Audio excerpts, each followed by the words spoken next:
In the level rays of the evening, the still damp and heavy hair shone like a shower, luminous in the sun. The slave took it in handfuls and twisted it. She made it turn upon itself like a great serpent of metal, which the straight pins of gold pierced like arrows.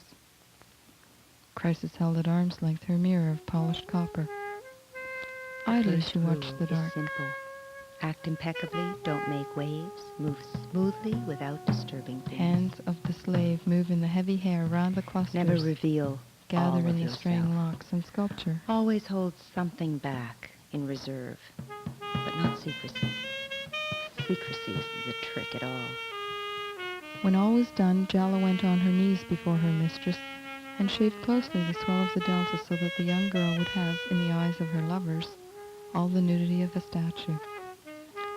Few people know what to do with them. The most powerful people prefer to leave them on the floor, where they belong, and to Chrysis keep them became more as still grave as and possible. said in a low voice, "Tint me." A little box of rosewood which came from the aisle. An obvious attention to mathematics seems small-minded and self-limiting. Calculators never quite caught on With as a power brush symbols. of camel hair, the slave took a little black paste, which she pasted upon the long, finely curved lashes, in order that the eyes should appear more What was blue. invented as a mundane and unattractive convenience, we have made into a complex mark of status and power, as if by instinct.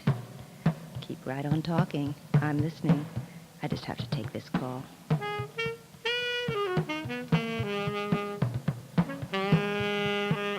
With a soft feather dipped in white pigment, Jala painted white streaks along the arms and on the neck.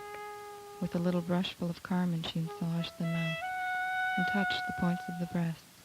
Her fingers, which had spread over the cheeks with a light cloud of red powder, marked at the tops of the thighs the 3 deep folds of the waist, and in the rounded crew 2 mobile dimples. Then, with a pad of tinted leather, she slightly colored the elbows and revived the luster of the 10 nails. The toilet was finished. Chrysis began to smile and said to me, "Sing to me." She sat with arched back in her marble armchair. Her pins were like golden rays behind her face. Her hands resting upon her breast spaced between shoulders the red necklace of her painted nails, and her white feet were reunited upon the stone. Jala crouched near the wall, recalled love songs of India. "Chrysis," she sang in a Better than monotonous... drugs. Better than alcohol. Not only better than sex, but a part of it. The warm wind of the south penetrates it with the dew of the struggles of love and the damp perfume of the night flowers.